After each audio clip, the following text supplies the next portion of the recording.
Welcome in to Outkick the show. Let me let everybody roll in here, and we will be off and running with our Monday review. I'm still a little bit in shock over what we saw transpire, and I'm sure that you guys are as well. Aloha indeed. I'm still wearing the same shirt from yesterday, for those of you who are curious about what exactly has been going on in my life. I've had a very productive day of wearing the same shirt for 2 days in a row. Hair's 8 out of 10. Still haven't showered today. That's how much in shock I am as well. Falcons had one job to do as well. All right. Everybody good on Facebook? Everything sound all right? Why did I leave Houston and not stay for the game? That's a good question. Sleepy, you look very sleepy. I'm actually pretty good, but I obviously had a long week. It was a fantastic week. Kyle Shanahan should be fired. I agree with you. Okay, here we go. I'm going to count down. 3, 2, 1. Welcome into Outkick the show. I'm your fearless leader, Clay Travis. Great question off the top. Why did I not stay for the Super Bowl? I was there in Houston. Houston did an outstanding job hosting this event. I was there in Houston from Sunday until Sunday. I got home around 1:30 Central Time. Had a few hours to chill with the kids and then kick back and watch the game from the couch. Why did I come back?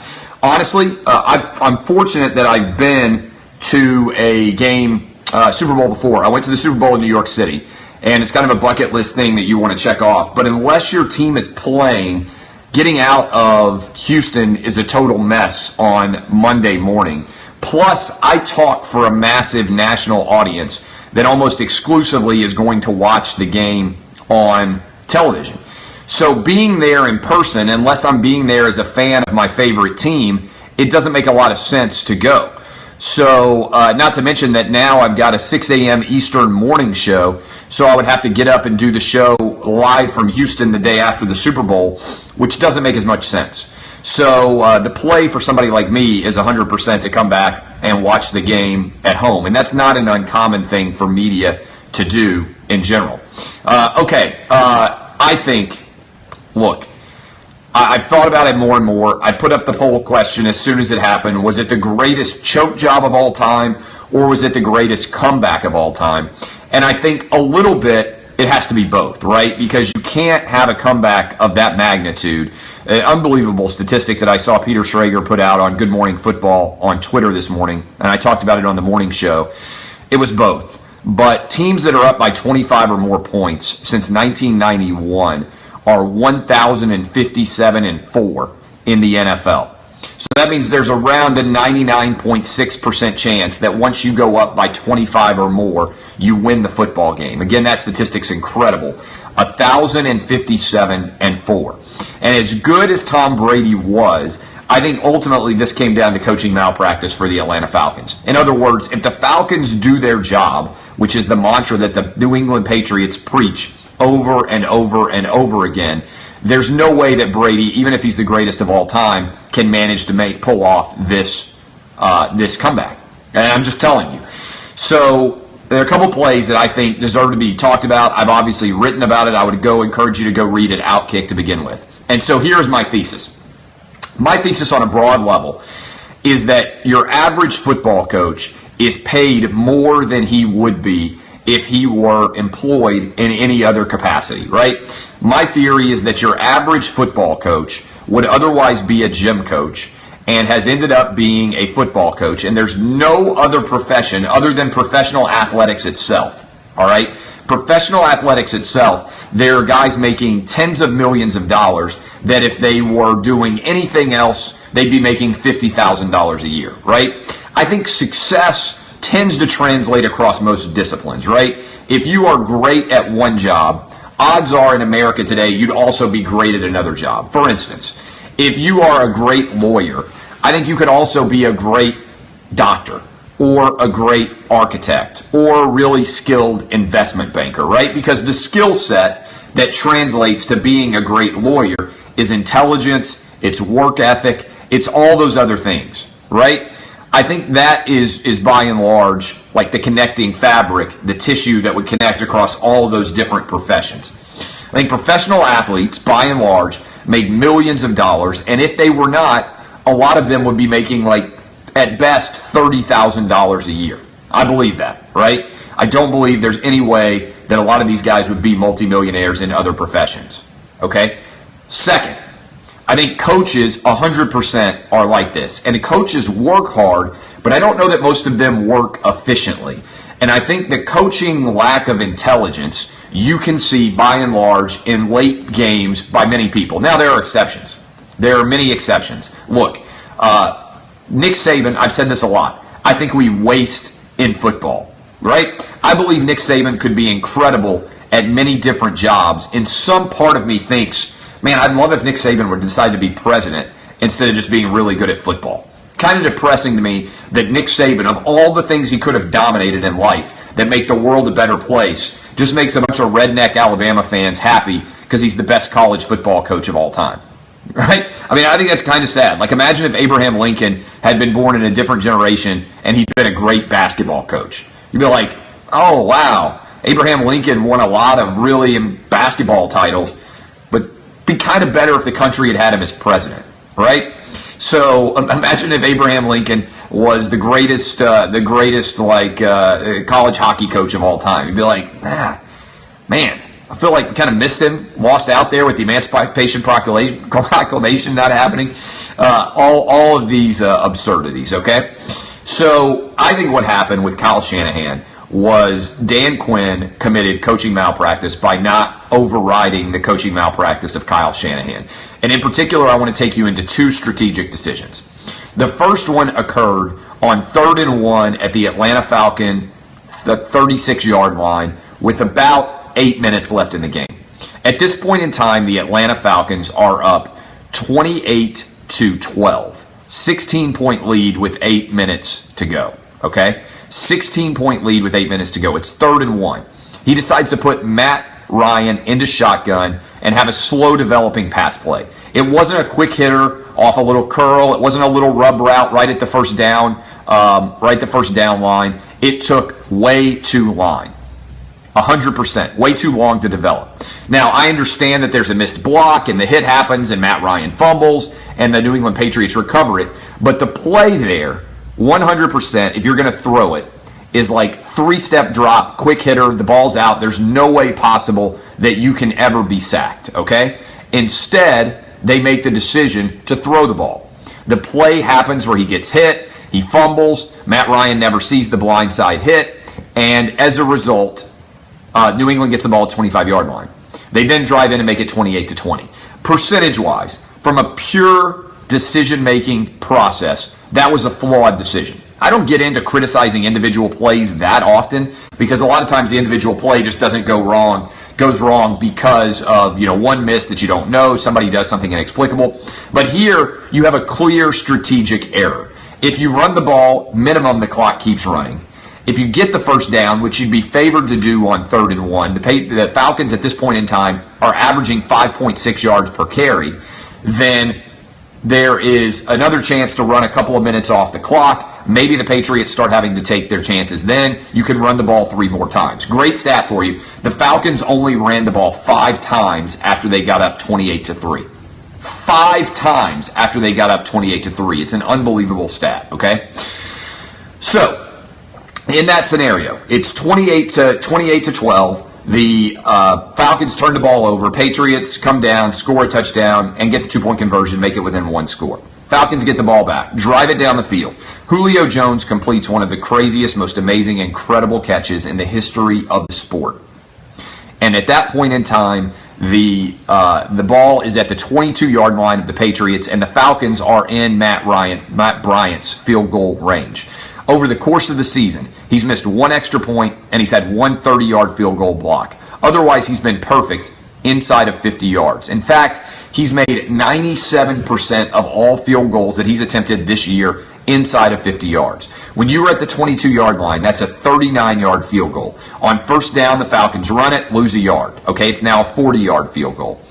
Inexplicably, the Falcons then put Matt Ryan back in the shotgun where he is sacked to lose another 13 yards. It's another slow developing play that blows up. Why not run the football there. There's 4 minutes left. You're going to force the New England Patriots to take their timeouts. If you run it on second down and you run it on third down, worst case scenario, if you just go between the tackles, there's no way that you're any worse than a 42-yard field goal, which again, Matt Bryant makes about 97% of the time. If you make the field goal there, first of all, you force the Patriots to take their final 2 timeouts, and there's about 3 minutes probably left by the time you run it down on fourth down, and you probably take your final timeout there, potentially, if you are the Falcons, to squeeze off every second of the clock. Matt Bryant is an incredibly successful field goal kicker. You are inside, indoors. There are no wind conditions or atmospheric weather-related issues that you need to be concerned with. He drills that field goal, and at that point in time, the Atlanta Falcons are up 11 points, kicking off deep to the New England Patriots. Bomb it into the end zone or hang it up. Either way, they're starting around the 20-yard line on average, all right, based on the kicks so far going on that season. The Patriots then have to go the length of the field with no timeouts. Obviously, you get the 2-minute warning to stop play. And then, after they score, they have to convert an onside kick, recover it, and then come back down and still kick a field goal just to put it into overtime. What I have an issue with, by and large, is when coaches make strategic decisions that cost their teams the game.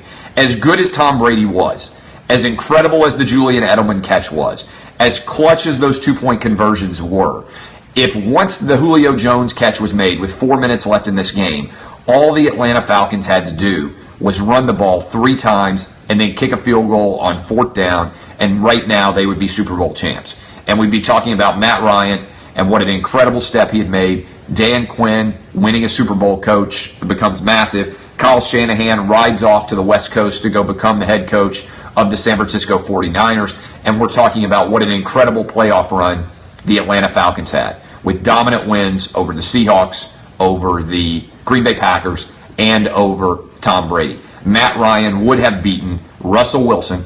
He would have beaten Aaron Rodgers, and he would have beaten Tom Brady back to back to back. 6 Super Bowls among those 3 guys. It doesn't happen very often at all that anybody beats 3 straight Super Bowl winning quarterbacks to win their first Super Bowl. It would have been an incredible ascent, the likes of which we have not seen hardly at all in football. It wouldn't have really changed anything about Tom Brady and Bill Belichick either, except that with this win and this comeback, we now know beyond a shadow of a doubt that Tom Brady is the greatest quarterback of all time and that Bill Belichick is the greatest quarterback of all time. We knocked off 2 more GOATs, right? I would say that those 2 guys are the greatest of all time.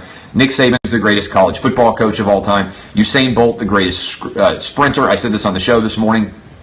Serena Williams, the greatest tennis player. Roger Federer, the greatest men's tennis player. And also Michael Phelps, the greatest swimmer. I think we got 7 greatest of all times. You might want to toss Wayne Gretzky in there to make it 8. The greatest, eight greatest of all times. So that is those are my thoughts on that decision making. Instead, the Falcons go to overtime. They lose against the Patriots. Now, some of you have an issue with NFL overtime rules. I do in general. I have argued for a long time that I would copy college and I would put the overtime rule, let's say maybe at the 40-yard line, and allow each team to get possessions, and you keep going until somebody doesn't score or somebody misses a field goal.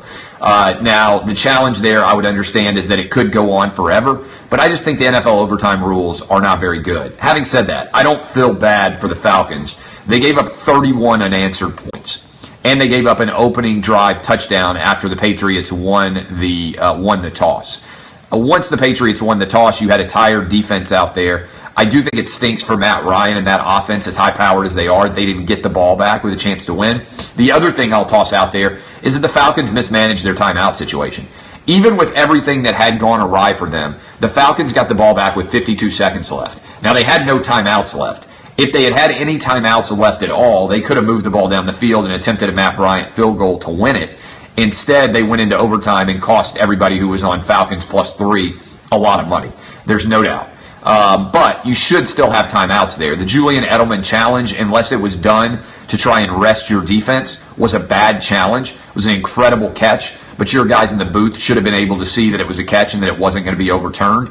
And in general, you shouldn't be worried about the timeout situation when you're up 25 points or as much as they were in the second half. I would not have taken timeouts. You save them. If they had 3 timeouts and 52 seconds left, I think that final drive would have looked entirely differently. I really do. I don't have any doubt at all that everything would have been different about that decision. Speaking of that decision, I'm going to get to the Super Bowl parties and your questions here momentarily, but first I want to tell you, I kept up on SeatGeek all week. How much were Super Bowl tickets going to cost? I was on my SeatGeek app. I would encourage you guys to download it. I was even checking to see how much the Super Bowl party tickets were costing on SeatGeek. I got to go to Taylor Swift. I had an incredible view thanks to the guys at Fox, but I wanted to know what it was going to cost me if I was going to try to buy tickets out there for the Taylor Swift concert. And you know how difficult this Taylor Swift concert was to get in? There were no tickets on SeatGeek. There were no tickets anywhere on the internet for this Taylor Swift concert, which is going to be her only concert for 2017. And yeah, I'm a big-time playmaker there. SeatGeek does all the price comparison for you, searching multiple ticket sites, ensuring that you get the best possible deal. They do all the work. You save time and money. And SeatGeek wants to help you get the most bang for your buck. That's why every ticket on SeatGeek is given a grade based on value. You'll immediately see the end-of-price seats and be able to find the best deals that fit your budget. Best of all, my listeners get a $20 rebate of their first SeatGeek purchase. Do it right now. Go to download the SeatGeek app, G-E-E-K, SeatGeek, go to the settings tab, click add a promo code, enter the promo code Outkick. SeatGeek will send you $20 after you made your first ticket purchase. That's go to SeatGeek.com right now. Okay, I want to thank my guys at OddsShark. They are now the presenting sponsor of every single Outkick the show. Go to oddshark.com for all your gambling and informational related needs. Big time sign of how much and how rapidly this show is growing, that we now have a presenting sponsor. I said this and it blows people's mind. I'm going to make more money off of this show live on Facebook and Periscope this year than I am off of my national Fox Sports radio show. Now, we're going to make a lot of money going forward off of the national Fox Sports radio show because it's getting picked up all over the country, and because you guys now with satellite radio and everything else, the feedback on that show is incredible. I'm on daily 6 to 9 a.m. Eastern, but this thing is going to be, just continue to be, an unbelievable colossus. Okay, several other thoughts. Super Bowl parties. So one of the things about the Super Bowl party that I'm going to regret for the rest of my life, and I'm not even kidding about this, I went to go see the Chainsmokers and Sam Hunt, and it was an early start for me, right? I'm going to be on the morning after at 5 a.m., and I guarantee you that I did more social activity and did more content and everything else than anybody else at the Super Bowl because I was out all hours and I was still getting up for a 5 a.m. show. My position on the Chainsmokers is similar to my position on DJs in general. I don't understand what makes one DJ a lot better than another DJ, right? If you sit back and watch most people who are really talented at something, you can look at it and say, like, okay, I understand why that person is highly paid. If you read a great story or you read a great novel, you don't have to be an expert in literature to know when somebody's got the talent to write a great book. You don't have to know everything about football to understand that Tom Brady and Matt Ryan are great quarterbacks. You can just watch them play. You don't have to know a lot about wide receiving to know that Julio is an incredible wide receiver. For most things in life, if you sit and watch somebody do something, you know that they are incredibly talented, right? I still have no idea why one DJ makes $50 million and another DJ makes $10,000. Like, I genuinely don't get it. When you just pull out a computer and you just play mixes of other people's songs, I guess you have really good timing. Like, oh, wow, can you believe that DJ's timing?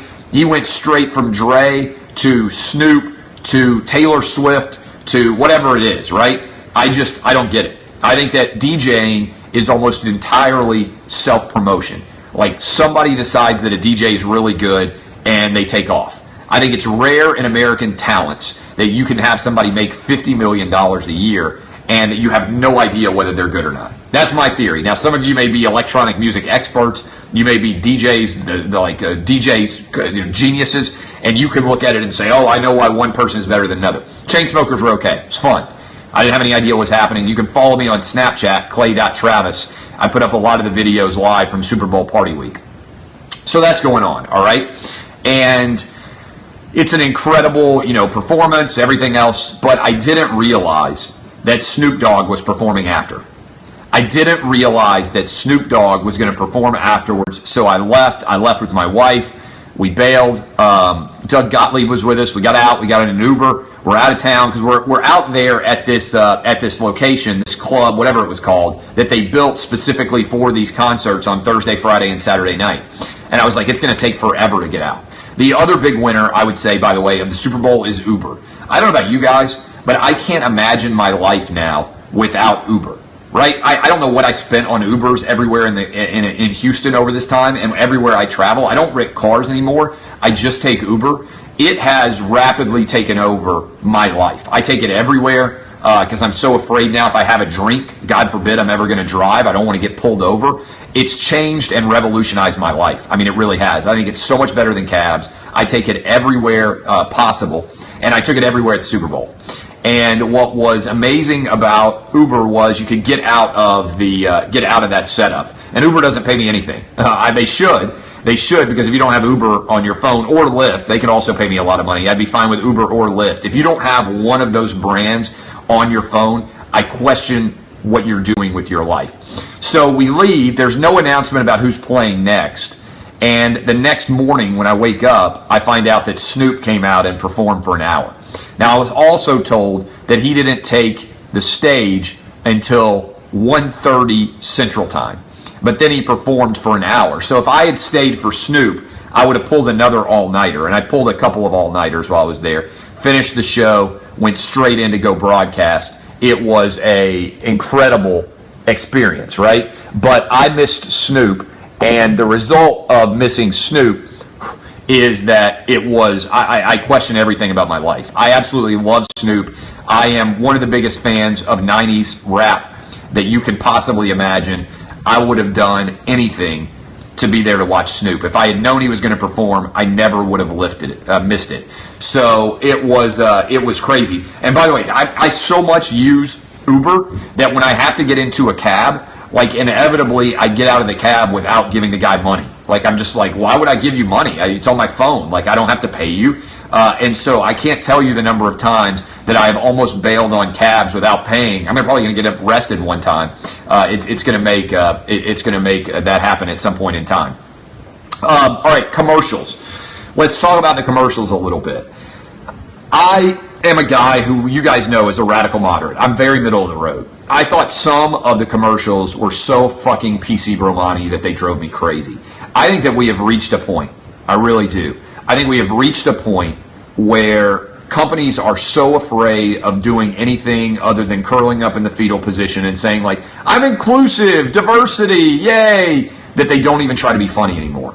Because somebody inevitably is going to be upset. Oh, you're making fun of fat people. Oh, you're making fun of girls. Oh, you're making fun of guys. Oh, gay people aren't happy. Like, just shut the fuck up. I'm so tired of everybody being offended. The couple of decisions I thought were incredibly dumb. Audi deciding that it was going to trumpet a false stat about women making 21% less than men as their fucking Super Bowl ad. I wouldn't buy an Audi now. I wouldn't. I mean, I'm rich. I can go buy any fucking car I want with cash. I can buy a lot of stuff. I'm fortunate. I would not buy an Audi. I didn't have anything against Audi beforehand, but when you come on and you tell me that women make 21% less than men and that, oh, you love women more than I do, first of all, you're lying. Nobody loves women more than me, especially hot women. Nobody loves hot women more than me. I'm the most inclusive motherfucker on earth when it comes to hot chicks, all right?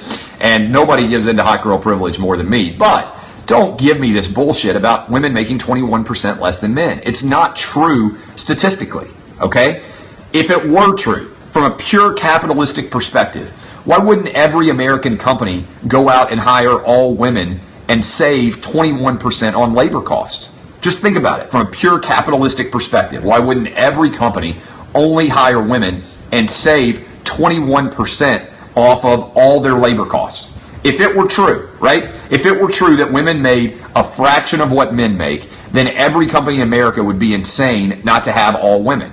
And so don't come out here and tell me how inclusive you are and how much you support women. Women are the majority of the people in America today. If women make up their mind to do anything, they're the majority. They can have it happen. So I just don't buy it. I just don't buy into it. I think everybody right now is treated equally under the law, and PC Bromanis are upset because they need to be offended by something. So I thought that was dumb. I don't even know what happened with the 84 lumber ad. And you can say, well, you're talking about it. That means it's successful. In general, maybe. But the 84 lumber ad, like you sell by and large, I'm not an expert on this, but I think by and large you sell to like conservative dudes who build, right? I don't even know what 84 lumber is, but if it has lumber in it, I don't think it's like something where like trendy millennials are showing up and like partying all the time, right? I don't think it by any stretch of the imagination. They sent the rest of the people to their website and then their website crashed, but it seemed to be something that focused on illegal immigration, okay? I don't understand that. I don't understand why 84 lumber is focused on illegal immigration unless they're trying to bid to build the wall. And look, I'm a guy who's pro-immigration. I think we need more immigrants in this country because too many Americans are fucking lazy. And so if you give me a choice between having an educated immigrant who is going to be able to take advantage of the opportunity in this country or a lazy native-born American, I'm going to take the immigrant. We need immigrants. We need the dynamicism they create. We need the jobs that they create. We need the intellectual first-round draft picks of the rest of the world. That's the way I convey it easily. Now, can you argue that our immigration system doesn't make sense and needs to be reformed? Yes. I want talent to dictate who we bring in, not random geographic influence. But do you blame anyone for going to a country where they can make 10 times as much money by just crossing a river? I would 100% cross a river to make 10 times as much money. If you told me right now that I could go to Canada and make 10 times as much money doing the Outkick show and doing my radio show and everything else, I would sneak over the border. I would sneak over the border in a heartbeat. Now, I don't know anybody who wouldn't. If all I had to do was sneak over the border and then I could bring my family in here with me and I'd make 10 times as much money everywhere else, I would 100% go to Canada. Vancouver's nice. I'd live in Vancouver. I'd live right on the coast. I'd do Outkick from Vancouver, live in an unbelievable place if I was making tens of millions of dollars a year. No question. All right? So that's the truth. Now, my family be safe. They'd be happy. Vancouver's a great place to live. I'm sure Toronto's not bad. I've been to Montreal. The strip clubs are incredible. That's a great place to go. Quick strip club story from Houston. I was out with buddies on Wednesday, and we ended up at the Men's Club, which is, I think, the premier strip club in the Houston area. And as I'm walking through that strip club, this was after, was it Wednesday night we did? It was we went out to Carissa Thompson's party. It was really fun, and then we went to Spire nightclub, and then we went to the strip club. And when we get to the strip club, I'm coming out of the bathroom, and there's this guy with a girl stripper sitting on top of him, totally topless, giving him a lap dance. And as I'm walking by, she yells out, the crowded strip club, "I love you, Clay Travis." Stripper does. And I'm thinking to myself, well, I know we got a big audience in Houston, but if I've penetrated, no pun intended, the stripper community, we are rolling at Outkick. There's no doubt at all about it. Turns out that the stripper is grinding on a guy who's a big Outkick fan, and he calls me over, and he's from Baton Rouge, and of course he's an LSU fan, because having a stripper yell out the name Clay Travis in a crowded strip club is clearly the best way to possibly get my attention, but also total LSU fan move. And he pulls out his wallet, gives me his business card, and I'm not going to put him on blast, but gives me his business card, says, "I run a restaurant in Baton Rouge. Next time you're there, let me know. You can come in, we'll give you a free meal." If that doesn't sum up Outkick better than anything else, I don't know what does. How many sports media figures out there today would have fans who are getting lap dances and having strippers scream out, "I love you, Clay Travis," to have you come over and say hi? That was a hell of an experience. That's 100% a true story. It happened on Wednesday night. I got back with my crew, and I'm like, you guys aren't going to believe what happened, but I got a business card from a Baton Rouge restaurateur who wants me to come in for a free meal next time I'm at an LSU game. Welcome to the Outkick Army, indeed. There was. He wasn't an SEC fan, just an LSU fan. So that was my experience in general with the commercials, but I think by and large, they have given up trying to be funny in exchange for trying to be PC Bromani, and I think it's just a bad move. Again, I'm a guy who's pro-immigration. I just ran through my entire analysis there. I don't agree with Trump's order. Look, I'm a middle-of-the-road guy. I just don't think it makes sense. But I don't think that if I owned a company, I would be trying to make the point that I disagreed with it as part of my $5 million ad buy. If I were going to spend $5 million on a Super Bowl ad, I would probably be more likely right now to just decide to burn $5 million live on Facebook and on Periscope. I think our audience would be pretty incredible. Okay, Okay, but yeah, you have to say it like Pac-Man. I was at the script club. Okay, do I think the judge in Washington was in the right? You know what? I haven't read the full order, and it's going to be a complex legal issue. I always like to use this as an example. When I graduated law school, at that point in time, you could say legitimately that you had no idea what the law was when somebody asked you whether something was legal or not. After graduating from law school, at my graduation, the same story was told, and they said, now you can say with complete sincerity, that depends. And I say that for this reason. The legal issue at stake is incredibly complicated. So figuring out whether or not you can, it's legal or not is a complex issue, and I think it depends on the judge. I think it depends on the judge, and unless I've read the briefings and unless I've read everything, it's a complex enough legal issue that I'm not sure whether or not I believe that Trump has the executive authority to issue that order. So that's a long answer. It's an honest answer. It's one that you don't get from most people who immediately say, oh, it's legal, or no, it's not legal. As an advocate, I think I could argue either side, but in terms of being a judge and making a determination, I'd have to read all the briefings. Lady Gaga, I thought was pretty good. Not as good as Taylor Swift, who was extraordinary. I like Taylor Swift. I had my wife there. We had a bunch of people. Even if you don't like Taylor Swift, it was an incredible performance. Her only one from 2017. I love Taylor Swift. I think she's the Beatles of the generation. Anybody who writes their own songs and sings them is incredibly talented. J-Mart did not break the streak. I don't believe so. Big Tay-Tay fan, but that is the rundown. Next year's Super Bowl is going to be in Minneapolis. I can't imagine what that will be like. It will be freezing, and it should be an intriguing experience, especially because Marcus Mariota, a.k.a. Marcus Mariota, is going to be there to make his case and begin the Super Bowl run of the Tennessee Titans. Okay. Won a lot of points with the wife for this trip. All right, questions that you guys have, rapid fire time.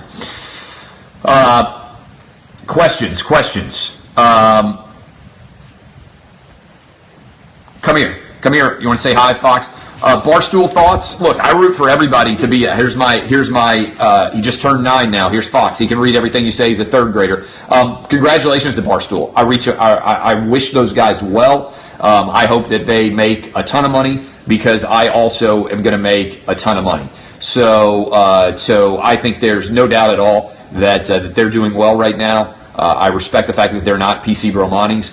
And look, their success honestly just helps my success. My deals are up next year, and we're going to have a lot of options to figure out what makes sense. How did I like the Gutfeld show? You know what? They invited me to come back to New York City to do Fox News again. It was fun to do Fox News live there for the first time. I didn't want to just sit and talk about commercials.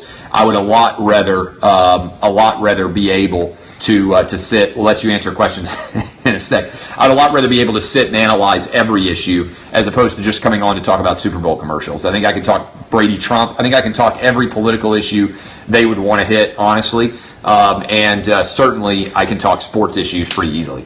I wouldn't change overtime other than to say I like the college overtime rule a lot better. Do you like Taylor Swift, Fox? I like her. I mean, my favorite singer, honestly, is... You? Myself? You're your favorite singer. So Fox is in the Vanderbilt Children's Choir. He's very talented. Yes, my actual favorite singer is Taylor Swift. But why I would be my favorite singer is because it's myself. Go figure. I don't know where he gets the fact that he would be his favorite person. Hate to brag, indeed. All right. Fox was here all week. Mom came down on Thursday. Who's in the Super Bowl next year? I mean, I think you have to honestly continue to say the Patriots as long as they're there. I would probably say in the NFC, I love the Falcons. I thought they should have won it this year. I think they were the best team. I don't know how long of a hangover they have after this. You saw what happened to the Panthers. I would probably go with Green Bay. Honestly, if they can get a couple of things figured out. I thought Aaron Rodgers at the end of the year was about as good as he could be, but they've got a lot of holes they need to fill. Soccer or golf? Golf or choir? Choir.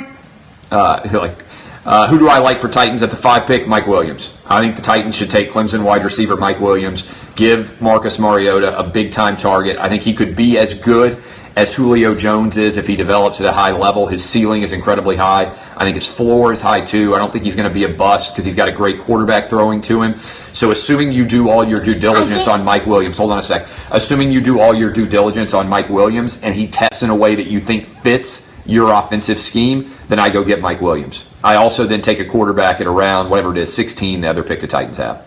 Okay, so I think Trump currently is... I really don't like the idea that he's not going to allow people to immigrate, but I do like the idea that he's going to cut tax rates instead of raising them up, since a lot of people... That's one of the things I think is similar between Trump and Hillary Clinton. They both want to cut... Well, they both sort of want to cut tax rates. They both want to somehow give you more money. Yeah, cutting taxes we're in favor of in the Travis family. We're in favor of cutting taxes. We're in favor of cutting corporate tax rates, making companies more money, makes them more likely to hire people. We believe in immigration, though, in this family, right? We want smart, talented people from other countries to be able to come here legally and make a lot of money. We want the Elon Musks of the world making their creations here in the United States as opposed to elsewhere. What I mean by that Hillary Clinton is going to give you more money is she's going to tax more people to give you more money. Hillary Clinton was not going to give us more money. She was going to take more of our money. It means you get less toys. I don't like toys. Less video games. Should Trump quit tweeting? 100% Trump should definitely quit tweeting. Best player in the draft this year? Oh, good question. I think the quarterbacks are the ones that can change things. If you believe in Deshaun Watson, who we had on the show last week, he said he should be the overall number one pick. Or you believe in obviously everything going on with Mitch Trubisky, which I don't. I think my favorite athlete... How much did I lose on the Super Bowl? Hold on, I pushed because I had the equal amounts of money on the over and on the Falcons. Who is the best athlete in the Olympics? Ever, best athlete in the Olympics ever is probably Usain Bolt or Michael Phelps. But the other thing is, I also OddsShark gave me out a ticket for the Patriots. I think it's 7-1 to win the Super Bowl before the season started. I drew it in our OddsShark contest, so I won like $700 on that. So I ended up making money, and the best outcome for me obviously would have been the Falcons losing by less than 3. Travis Clay loved the commercials. Travis Clay thought they were the exact kind of inclusive and diverse commercials that we needed in this country. There's no doubt about it. Not my Super Bowl winners, right. I mean, the Falcons led for most of the game. So in my opinion, the Falcons should be the world champs. That's how the popular vote arguers work, right? They won by the statistics that don't matter. So the fact that the Patriots were losing for most of the game means that they are, in fact, the electoral college, the popular vote winners. Not my Super Bowl champs. That's the way it works, right? That's the way that the left wing has taught me, that the rules of who scored the most points don't matter. It's about who led for the most of the time. The Patriots, I'm not sure, had the most total yards in the playoffs this year. So really, whoever had the most total yards should win. It's also why I support the Indians. They scored more runs than the Cubs in the World Series this year. I think I like Caprice water better than Capri-Sun. All right, you good? Thank you for coming by, Fox. Say hi to everybody. Hi. All right, a couple last questions, and I'm going to bail. Thank you, Fox. This is Outkick the show. We're on daily. Go download the SeatGeek app and make sure that you take advantage of SeatGeek going forward. 1 win and 2 losses equals a push. I mean, again, some of you guys don't really understand. Like, I took 14-1. To me, if you take a 14-1 like flyer, you don't count that as a loss because you take a lot of 14-1 flyers. Last year, we won 24-1 on Von Miller. Like, if you take a huge underdog to win and the payoff is potentially high, like, you expect that you're going to lose that one. You put a little bit of money on that one compared to your overall. So I guess if you want to be really aggressive about it, I lost $100 in this game. All right. I won even money on the over and lost even money on the Falcons, and then I lost $100 on 14-1 odds to win the MVP. So cry for me, Argentina.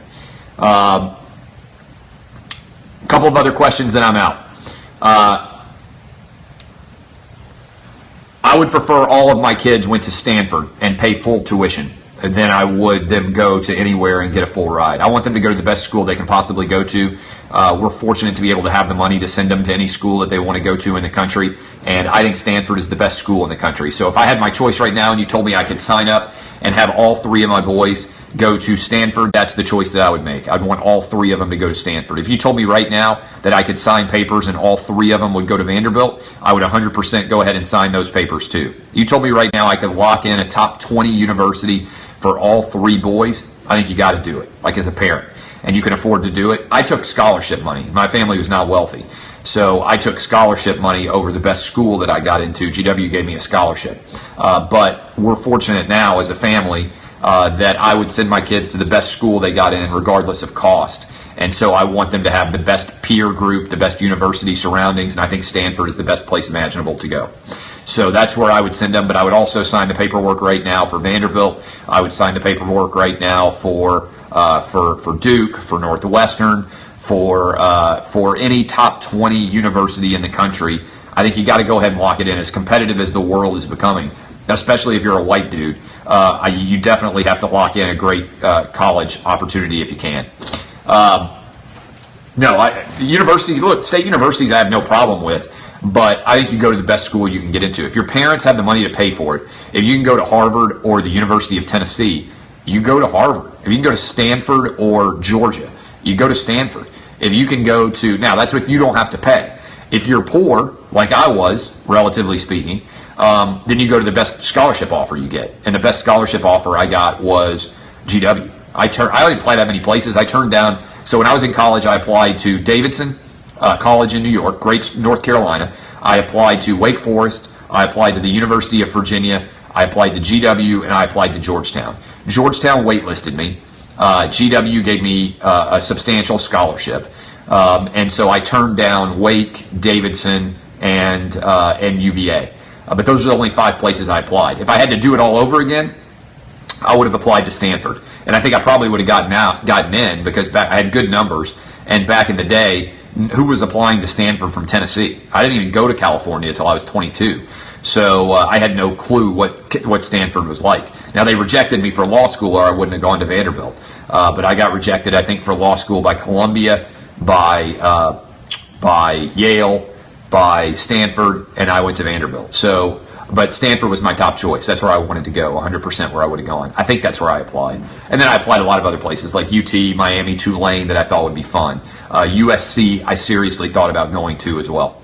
I thought I'd like to go to school on the West Coast, having lived and gone to college on the East Coast. But it was a good opportunity because eventually I got to go spend a lot of time on the West Coast with working at Fox in LA. And I'm a big fan of the West Coast. I like it out there a lot. South is my favorite region of the country. West Coast is my second favorite region of the country. Midwest is my third. And the East Coast is actually my least favorite region of the country. I like everywhere else better than the East Coast. Okay. Love you guys. I appreciate all of you coming to hang out with us here. It is outstanding. My thing about the East Coast is a very zero-sum location. Like in the East Coast, in the West Coast, everybody's about how let's create something new. Let's be dynamic. Everything is not needing to be a zero-sum game where somebody else has to lose in order for you to win. I like the people in the South the best. The East Coast is just, it's very like, if I succeed, you have to fail. It's honestly, you want to know who it's like. It's like the way Portnoy thinks about Barstool. Like Portnoy is convinced, because he's from the East Coast, and Barstool is a very East Coast company, that in order for him to succeed, I have to fail. And that's why he's obsessed with me, because we're not failing. We're winning at a high level at Outkick, and we have such a substantial audience. And that really bothers him, because he thinks if I succeed, that means he's not going to succeed. Whereas I don't care, and maybe this is cocky of me, but I don't care about what anybody else does. I worry about myself. That's my mantra, right? Worry about your individual self. I don't worry about anybody else's success because I can't control what their work ethic is. All I can control is mine. And if I wake up every day and I do the best that I possibly can, then I don't care about anybody else because I'm going to succeed. You got these assets, you put in the time, results are going to be good. That's how I got these triceps. Look at that. I got triceps by accident. I don't care what anybody else is doing with their triceps when I got triceps like that. All right, love you guys. Appreciate you watching. Share the show. I am Clay Travis. This is Outkick the Show. Thanks to Oddshark, our new presenting sponsor for 2017. Go download the SeatGeek app. You guys are outstanding. Don't be a pussy. Hashtag DBAP. Aloha Bitches shirts, I believe, are back up on the website. Go get your DBAP shirts. We sold a lot of gear, and we're going to continue to. Thanks to Houston for hosting the Super Bowl. Thanks to Tay-Tay, my girl Taylor Swift, for putting on a great show. Go follow me at Snapchat if you'd like, clay.travis. I have no idea how many people follow me, but you guys seem to enjoy it. I'm Clay Travis. You've been listening to Outkick the Show. DBAP, motherfuckers. I'll see you guys.